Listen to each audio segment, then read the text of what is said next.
sedang sibuk apa ini Mbak Bu Marni? Baru istirahat sebentar karena tadi habis upacara.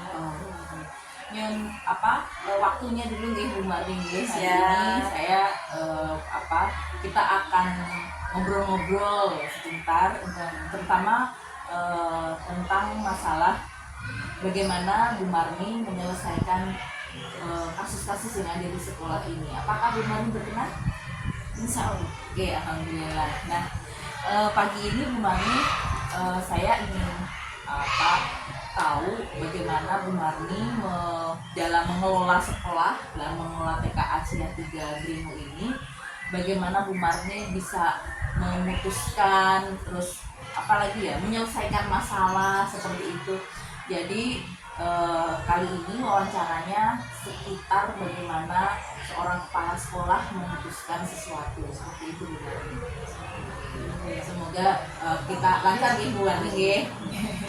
Baik, ini selama ini Bu Marni, bagaimana Bu Marni dapat mengidentifikasi kasus-kasus yang misalnya yang merupakan dilema etika atau ujian moral sih. Bagaimana Bu bisa mengidentifikasinya Bu?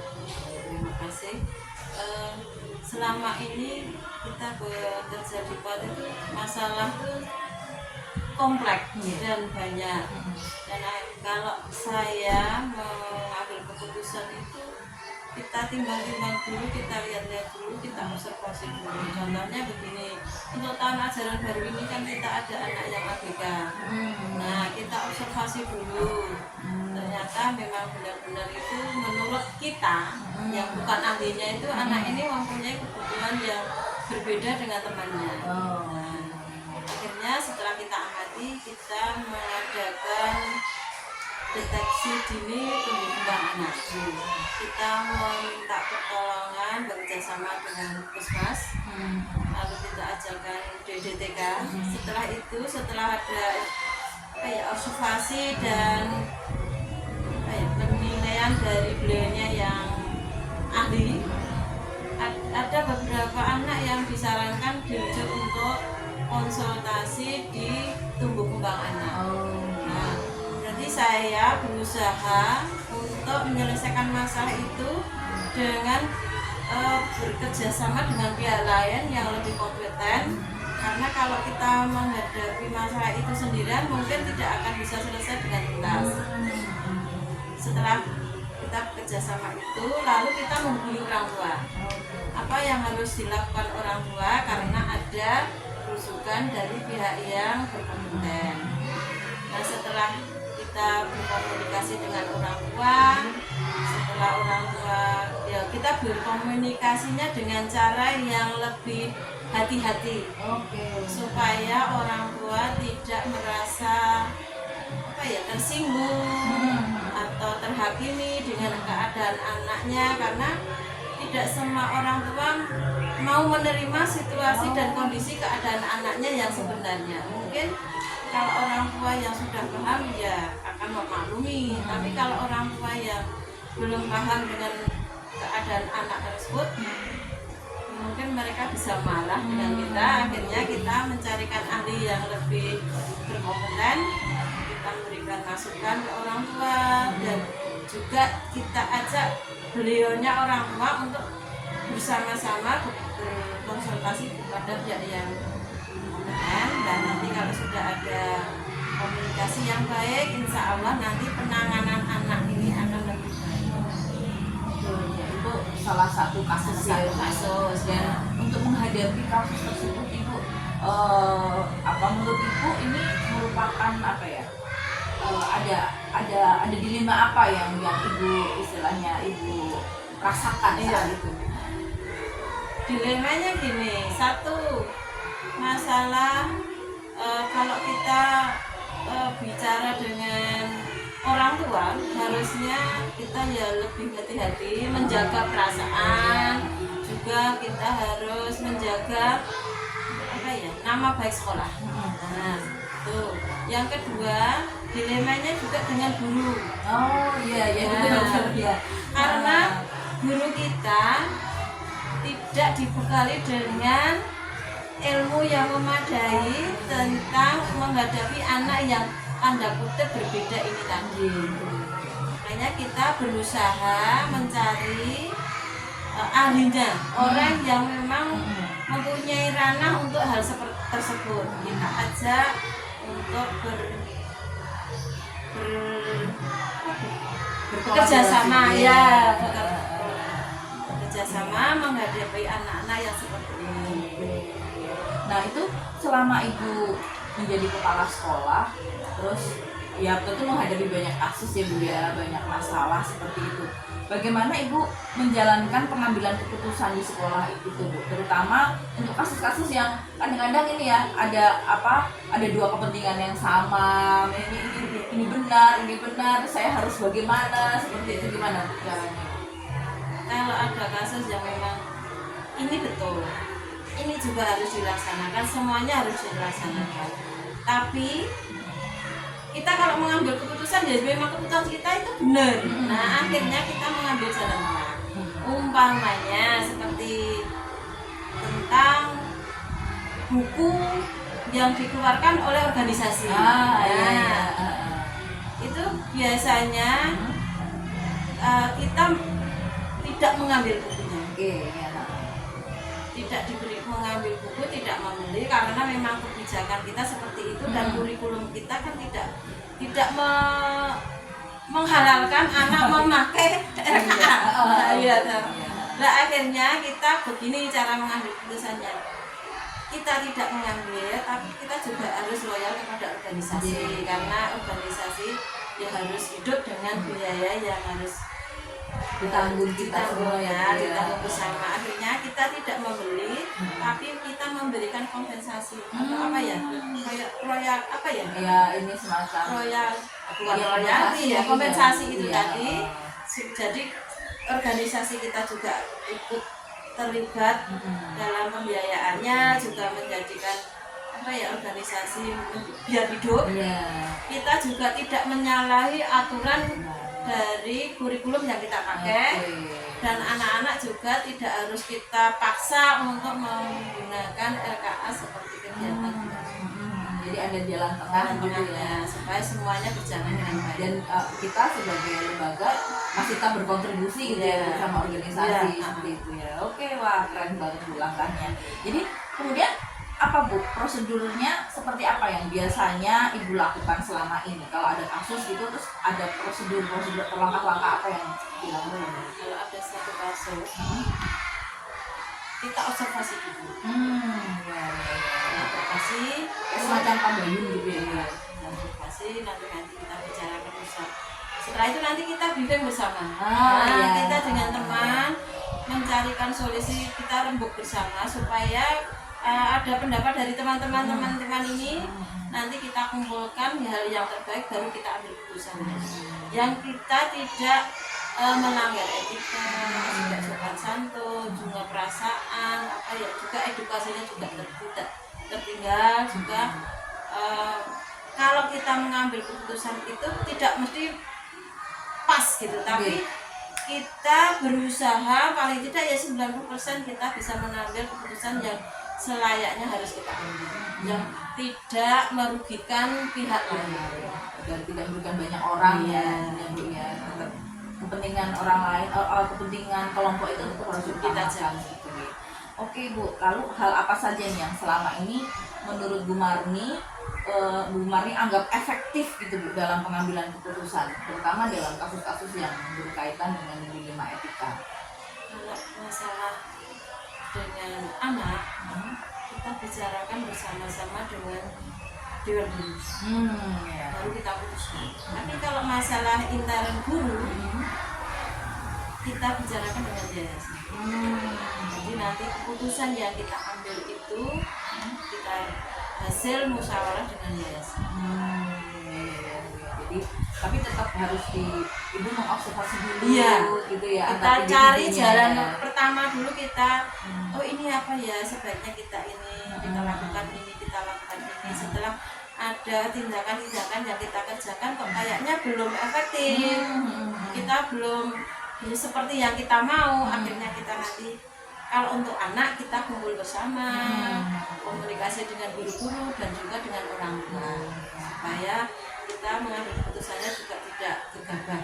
Betul. Kalau mengenai dengan lingkungan pendidik, kita sharing dengan guru-guru, kita memberikan masukan. Kalau kita beri masukan 1, 2, 3 kali, karena kalau tidak bisa mempan, ya kita cari solusi yang lain. Kita bekerja sama dengan yayasan berembuk untuk memutuskan dengan baik. Oke, wah ini ya, itu yang dianggap efektif Iya. sama Bu Marni. Oke Bu, kemudian hal apa saja nih yang selama ini merupakan tantangan bagi Bu Marni dalam pengambilan keputusan pada kasus-kasus ini, Mas? Tantangannya apa Bu? Sebetulnya tantangannya banyak, Mm-mm. tapi saya menghadapinya itu ya berusaha seprofesional mungkin. Kalau masalah pribadi guru, ya saya gimana ya? Saya menjaga rasa tanggung jawab saya terhadap beliau. Jadi saya sebagai pimpinan ya hanya memberikan melaksanakan apa yang menjadi tanggung jawab saya.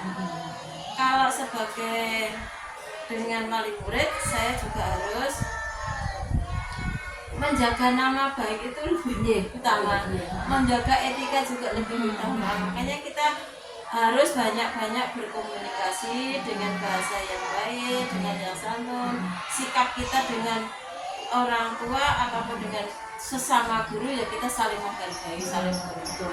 Tapi kadang-kadang memang ada sifat egonya pribadi itu kan juga ya kalau hal itu kira-kira tidak membahayakan atau tidak membuat lembaga atau komunikasi dengan orang tua tidak masih aman ya oke lah Kondusif gitu. ya kita masih bisa masih bernego, kita beri waktu, kita dengan beri masukan pelan-pelan. Tapi kalau memang sudah tidak baik akibatnya, ya kita berikan sanksi lah, teguran yang langsung secara langsung dan nanti gitu ya, Bu? ya ada, kita harus tegas. Ada ketegasan Ya. karena mungkin ada aturan-aturan Aturan yang harus ditaati. ditaati, karena kalau tidak ditegasi nanti efeknya juga akan kemana-mana. Jadi kan Jadi itu tantangannya ini lumayan banyak ya tantangannya kalau jadi kepala sekolah itu. Baik Bu, apakah kemudian Ibu mempunyai jadwal tertentu gitu Bu dalam sebuah penyelesaian kasus yang selama ini Ibu hadapi? Apakah langsung menyelesaikan di tempat begitu saja atau memiliki sebuah jadwal gitu untuk menyelesaikan dalam bentuk prosedur seperti apa nih yang Anda Bu Marni lakukan? kalau ada permasalahan yang kira-kira lebih kompleks, kita amati dulu, kita observasi. Jadi ada jeda gitu, Ya, ada ada waktu gitu Ibu. Makanya kalau dengan masalah guru lah kita amati dulu, kayaknya ini mampu enggak, ada diberi tanggung jawab, beri tanggung satu hal, ini mampu enggak ya, kita bertanggung jawab. Kita lihat dulu kerjanya gimana. Kalau memang kerjanya bagus ya alhamdulillah, kalau belum kita beri masukan. Lu begini. Tapi kalau sudah beri masukan kok belum, nah nanti kita komunikasi dengan guru yang lain. Kita adakan briefing bersama. Jadi ada jadwal briefing gitu ya Bu Ya, ya. ada Itu briefing. hari apa Bu? Kalau misalnya Biasanya kita hari Kamis. Hari Kamis. Setiap hari Kamis kita ada briefing. Nanti kita berusaha menyelesaikan masalah apa dalam seminggu itu. Ada permasalahan apa, kita evaluasi. Terus nanti kita ada saran-saran dari guru yang lain, kita selesaikan. Atau nanti rencana kegiatan apa yang minggu depan kita lakukan, ada kegiatan apa, sudah kita mulai bicarakan sekarang supaya ada jalan step by step, kita kerjakan pelan-pelan, nanti bisa terencana. Jadi berarti dalam pengambilan keputusan itu selain sambil jalan ada tentang waktu, juga punya waktu khusus yaitu saat briefing itu ya Bu ya, di hari Kamis itu ya. Oke, baik Bu. Terus adakah Bu seseorang atau fakta apa yang selama ini mempermudah atau membantu Bu Marni dalam pengambilan keputusan dalam semua kasus yang Ibu alami selama ini? Selama ini yang membuat kita mudah adalah teman-teman guru-guru kita, karena guru-guru kita memang guru-guru yang hebat dan mereka bisa memberikan kalau ada satu kasus mereka bisa memberikan usul ini, akhirnya kita berikan keputusan bersama apa yang harus kita lakukan. Oke, jadi Support dari teman-teman. Support dari teman-teman ya, Ibu ya. Itu luar biasa, support dari teman-teman memang menjadi sebuah kekuatan bagi Ibu dalam menjalankan ini ya, apa tanggung jawabnya selama ini ya. Karena apa artinya saya kalau tidak ada teman saya kan hanya beri tanggung jawab untuk menjadi di depan aja. Kalau tidak ada yang di belakang mendukung saya juga tidak ada artinya apa. Betul sekali Ibu. Baik, dari semua hal yang telah disampaikan ya dari Ibu Marni tadi, apakah ada pembelajaran-pembelajarannya? Pembelajaran apa yang dapat Bu Marni petik selama pengalaman Ibu dalam mengambil keputusan? Kalau pengalaman dari saya, kesabaran perlu, keikhlasan perlu, dan rasa tanggung jawab, serta ketegasan itu harus perlu. Jadi dalam pembelajarannya bahwa Ibu semakin belajar untuk sabar, ikhlas, karena menghadapi banyak orang kan kita tidak bisa apa yang kita mau. Tapi kita harus karakternya seperti ini, kita ikuti dulu. Jadi nanti kalau sudah diikuti menjadi baik, oke lah. Kalau tidak ya kita harus tegas. Jadi tetap ada ini harus sesuai dengan aturan harus dilaksanakan seperti ini. Nah, kita kan juga harus melihat sisi kemanusiawinya juga dari mungkin problem yang mereka alami apa, kita juga harus bisa masuk ke situ. Kenapa seperti ini? Oh ternyata ada ini, tapi kan harus ada jalan keluarnya. Kita bisa memberikan langkah yang supaya beliaunya tidak seperti itu, seperti yang kita harus mau atau rencana yang kita lakukan. Keren banget. Ternyata dalam menjadi kepala sekolah itu ini ya Bu ya, harus bisa melihat dari semua sisi ya Bu ya. Tidak bisa hanya sisinya Ibu sendiri, tapi harus melihat kayak kita kamera CCTV itu melihat semuanya gitu ya Bu ya. Dan kemudian pengambilan keputusannya tidak bisa berdasarkan atas Ibu sendiri, atas kemauan saya, juga kolaborasi dengan teman-teman, karena itu akan memberikan dampak yang lebih baik, yang positif terhadap teman-teman. Baik Bu, wawancara kita sudah selesai nih Bu, alhamdulillah. Dan saya bisa lebih mengetahui bagaimana seorang kepala sekolah itu dalam pengambilan keputusan. Terima kasih sekali Bu atas waktunya. Sama-sama, alhamdulillah sudah selesai Bu. Mudah-mudahan kegiatan pada Amin, doakan pangestuni pun ya Bu. Assalamualaikum warahmatullahi wabarakatuh. Waalaikumsalam warahmatullahi wabarakatuh. Selamat siang Dian. Assalamualaikum warahmatullahi wabarakatuh. Waalaikumsalam warahmatullahi wabarakatuh. Gimana kabarnya hari ini? Alhamdulillah, baik, luar biasa sekali. Sibuk ya? Ya gitu deh. Sedang sibuk apa nih hari ini? Ini tadi nyebarin undangan, guru saya ada yang mau nikah, jadi ya sebar-sebarin gitu. Oke ya, jadi bantu ini undangan gitu ya, menyebarkan undangan. Hari ini kita akan saya akan mewawancarai Budian, terutama mengenai sekarang ini posisi Budian sebagai kepala sekolah di ini ya, PAUD Bocah Pintar. Iya, PAUD KB atau PAUD Bocah Pintar saja? Kelompok bermain bocah pintar. Kelompok bermain bocah pintar, iya. Jadi Budian selama ini sudah menjadi kepala sekolah berapa lama Budian? Sejak pandemi, berarti 2020 ya. Lumayan ya, lumayan lama ya. Tahun. Ya. Jadi kali ini saya ingin mencoba menggali pengalaman dari Budian, bagaimana Budian menyelesaikan masalah-masalah yang ada di lembaga Budian selaku kepala sekolah, seperti itu. Apakah berkenan Budian? Insya Allah kalau bisa, jangan susah-susah ya. Oke, tenang saja Budian. Jadi kali ini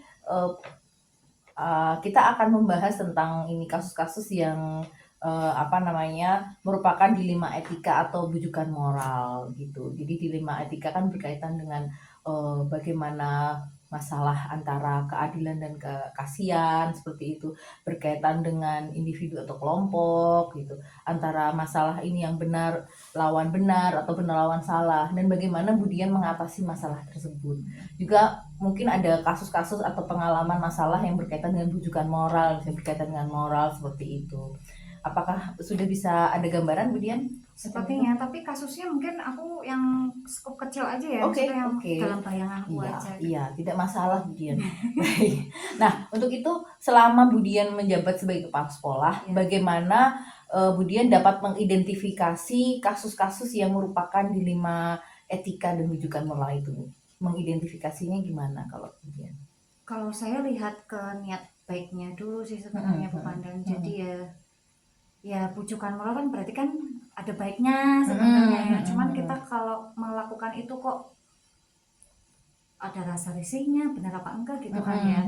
Tapi memang suatu ketika kita pernah ada, enggak kasus sih, masalah, jadi kayak ya tak sebutin lah, kita tak ceritain deh. Jadi ada parpol lah ya, yang DPR-nya tuh reses ke daerah-daerah gitu kan. Terus gimana nih kita tuh dapat mau dapat bantuan sekian buat bangun apa gitu kan. Terus akhirnya ya kami ngomong sama yayasan sih sebenarnya, karena itu kan kalau menurut Sarpras itu kan berarti punya yayasannya. Jadi kita diskusi dengan yayasan, akhirnya kita terima gitu. Pun pas diundang ke sana, bajunya tuh kebetulan itu semua gitu kan. Pas nyampe sana kita tuh saltung, kok kita warna ini, kalau pede aja gitu kan. Ya di sana kita sampaikan bahwa tapi tetap tidak menginikan PAUD kami tok sih. Jadi kita lagi ngobrolin PAUD ini gini-gini loh, yang masalah gajinya belum sesuai dengan UMR dan sebagainya itu kami sampaikan ke dewan itu. Begitu deh. Tapi tetap maksudnya tetap kita terima, tapi tuh dia mau masuk ke Himpaudi nih misalnya. Kami kan agak deket ya sama Himpaudi, tapi tidak kami kawal akhirnya karena itu kan membawa nama Himpaudi kan. Jadi saya waktu itu bilangnya enggak gitu, hanya secara personil aja, secara lembaga, dan lembaga pun terserah tuh lembaganya mau nerima apa enggak gitu.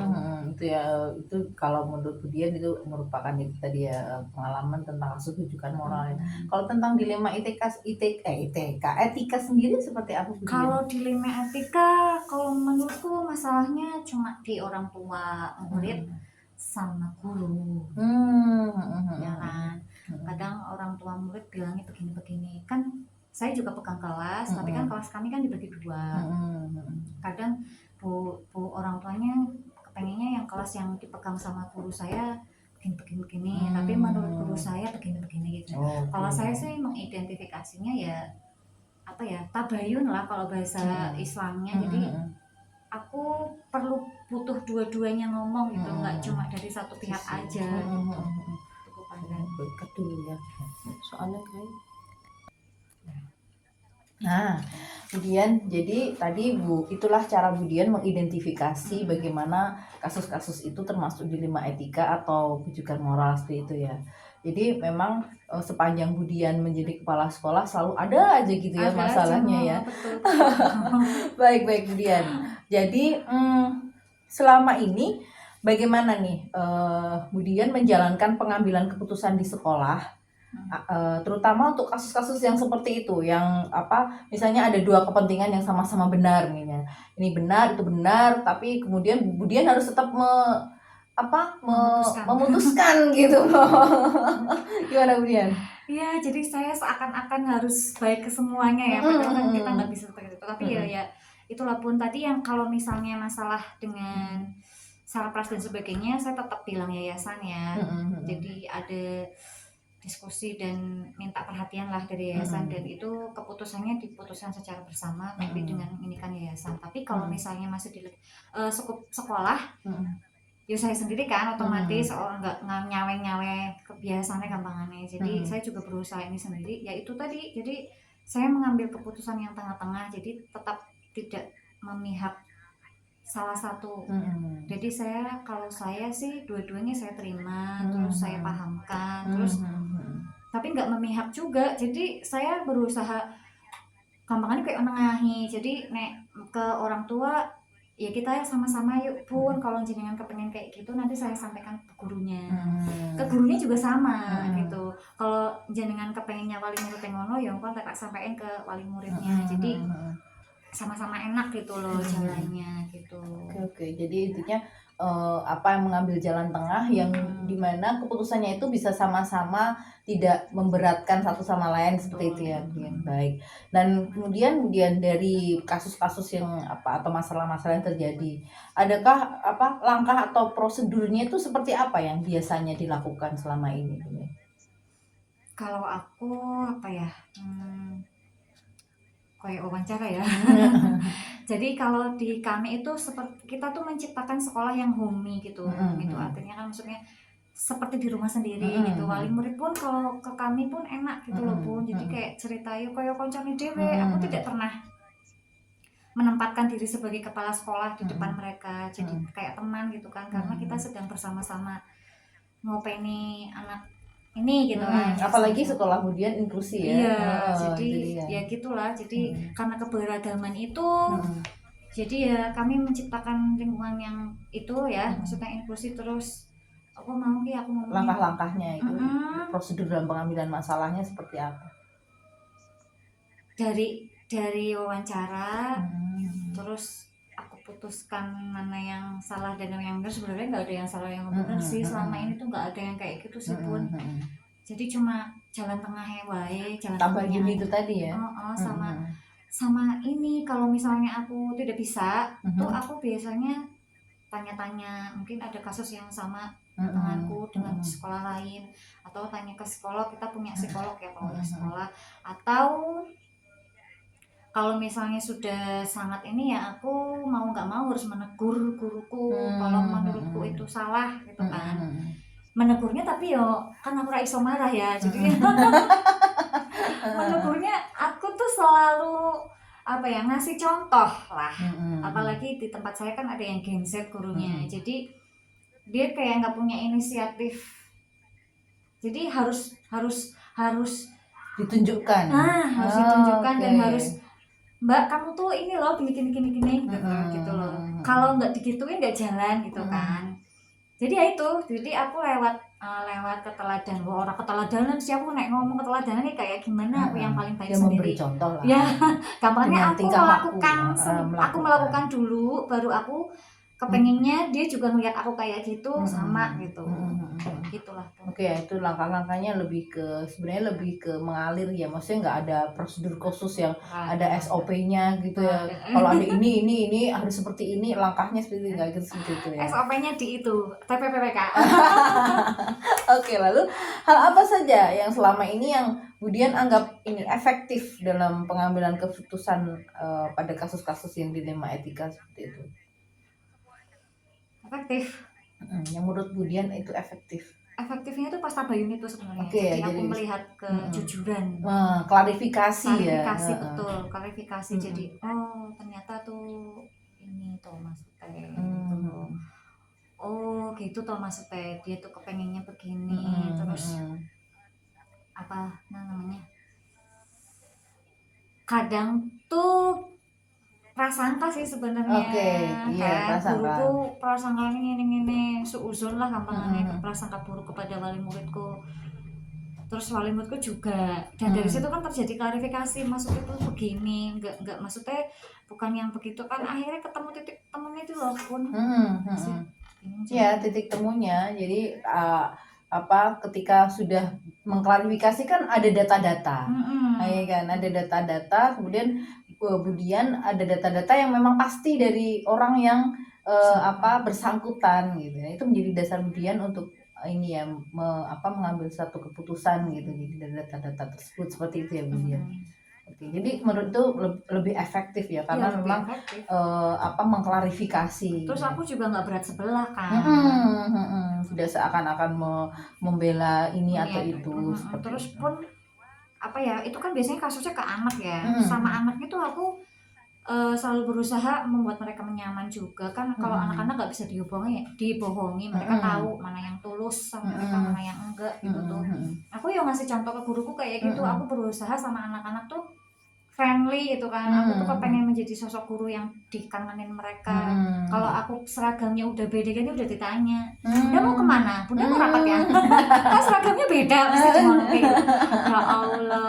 Iya, oke, keren. Tapi ini ya apa memang apalagi dalam skup sekolah yang apa konsepnya adalah homey, tidak mungkin membuat sebuah pengambilan keputusan yang saklek-saklekan Nggak gitu kan. bisa. Aku Oke. juga nggak bisa kayak gitu. Betul. Setelah itu Budian, hal apa saja yang selama ini merupakan tantangan? Jadi tantangan dalam pengambilan keputusan tuh apa saja tuh yang terjadi tantangannya? Tangan-tangannya muncul dari diriku sendiri. Oke, berarti tantangan emosional dirimu sendiri seperti itu kan? Iyalah. Tantangannya itu. Terus tantangan yang kedua, budiku nggak jujur gitu loh. Jadi kalau mereka kayaknya nggak jujur, aku malah tanyanya ke anaknya. Iya kan? Tanya ke anaknya, tapi kan susah ya karena masih ada guru itu, terus masih ada, maksudnya jadi aku menunggu momen yang pas gitu loh. Kenapa ke diriku sendiri kadang tuh aku tuh orangnya gimana ya Bun, aku tuh orangnya santuy dan sama orang tuh nggak pernah buruk sangka. Jadi tuh aku mencoba selalu tidak buruk sangka iya, ya. jadi aku selalu positif dan aku takutnya tuh karena aku terlalu begitu tuh dianggapnya tuh lembek gitu loh. Memang ada kadang kata guruku, jangan terlalu nginiin ke wali murid toh Bun gitu. Kadang tuh kita harus punya satu keputusan sing wis gitu. Nek ora ki misalnya gampangnya contohnya misalnya mau kemana lah ada kesananya itu mbok jenengan sing memutuskan gitu. Kayak gitu-gitu. Oke. Jadi itu tantangannya ya, lebih ke bagaimana mengelola diri ya. Mengelola diri terhadap situasi, terhadap emosi diri sendiri, seperti itu ya. Sama yang itu tadi, takutnya tuh saat aku mencari klarifikasi itu ada yang datanya salah sama yang datanya salah ya, maksudnya tidak sesuai dengan kenyataan seperti itu. Baik, jadi kalau tidak sesuai dengan kenyataan itu, apakah itu ada dalam jangkauan Budian nggak? Ada, kayak itu aku nanya ke anaknya. Iya kan, karena kan selalu Jangkauan yang masalahnya bisa dilakukan Budian itu ya, tanya ke anak. nanya ke anaknya. Oke. Wow, jadi tantangannya luar biasa karena harus mengalahkan itu ya. Harus bukan mengalahkan sih sebenarnya, mengelola itu tadi sebenarnya, bukan mengalahkan tapi mengelola diri itu tadi. Baik Budian, terus apakah Budian memiliki kayak jadwal-jadwal tertentu gitu dalam apa penyelesaian suatu kasus gitu? Mungkin apa langsung menyelesaikan di tempat atau mungkin perlu atau jadwal gitu. Aku menyelesaikan waktu ini tuh pada saat koordinasi misalnya. Jadi ada terjadwal di dalam ini dalam kesehariannya Budian seperti apa? Nah, aku menunggu koordinasi kami setiap Jumat lah ya, setiap Jumat karena kan Sabtu Minggunya libur ya, aku menunggu Jumat itu ketemu. Kalau nggak bisa ya pada saat itu juga kalau aku sudah nemu jawabannya aku sampaikan ke wali muridnya gitu. Kalau ke gurunya biasanya pas Jumat gitu. Iya. Baik, jadi kalau itu bisa diselesaikan saat itu juga ya Budian langsung menyelesaikan saat itu juga. Tapi untuk hal-hal yang memang perlu dipikirkan gitu Budian menunggu hari Jumat itu ya. Dan menunggu setelah itu tuh dia gimana gitu. Oke. Nah kemudian adakah seseorang atau apa ya fakta apa sih yang selama ini bisa mempermudah atau membantu Budian dalam pengambilan keputusan dalam kasus-kasus dilema etika? Apa ya? Keterbukaan mereka kali ya. Keterbukaan teman-teman ya. Mungkin ada orang lain yang mungkin menjadi tempat Budian untuk sharing gitu Budian. Ya adalah ketua yayasanku lah. Oke. Jadi selain teman-teman juga ketua yayasan ya, menjadi seseorang yang mungkin bisa membantu Budian dalam mengambil keputusan seperti itu. Kalau masih selingkupnya sekolah iya gitu. Oke, baik Bu Dian. Lalu dari semua hal yang telah disampaikan ini ya Bu, pembelajaran apa yang dapat Bu Dian petik dari pengalaman selama ini Bu Dian mengambil keputusan di dalam sekolah? Pembelajarannya aku yakin semuanya itu niatnya baik. Jadi dalam Hmm. etika apa itu tadi? Dilema Dilema etika. etika itu sebenarnya mereka punya apa ya? Ya niatan yang baik aja gitu maksudnya. Cuma mungkin cara mengungkapkannya salah. Bukan salah ya, keliru, Kurang tepat. kurang tepat dan banyak miskomnya. Ya itu Ya dia kan? ya. Makanya perlu diklarifikasi Makanya gitu perlu ya. diklarifikasi. Itu aja sih kayaknya. Oke. Terus dari situ juga aku melihat, oh iya ya, kadang kita tuh mikir masalah itu sepele, bagi orang lain itu sebuah masalah yang besar. Jadi kita jangan menganggap sepele masalah orang lain gitu aja sih. Kita tetap harus punya rasa apa ya? Empati gitu ya. Empati itu yang penting ya. Oke, Bu Dian, terima kasih sekali. Semoga wawancara ini bisa berguna juga bagi Bu Dian karena kemudian bisa membuka atau memperjelas apa sih sebenarnya. Aku kayak curhat. Itu, dan saya juga bermanfaat bagi saya karena ternyata dalam sebuah pengambilan keputusan nantinya, kalau mungkin nanti saya suatu saat jadi kepala sekolah misalnya, saya jadi tahu ada hal-hal yang memang harus diutamakan, ada hal yang harus diklarifikasi seperti itu. Terima kasih sekali Bu Dian insight-nya hari ini. Oke, terima kasih sudah membantu saya dalam tugas wawancara Ya, ini. semoga bermanfaat. Amin, amin. Terima kasih, Ge. Wassalamualaikum warahmatullahi wabarakatuh. Waalaikumsalam warahmatullahi wabarakatuh.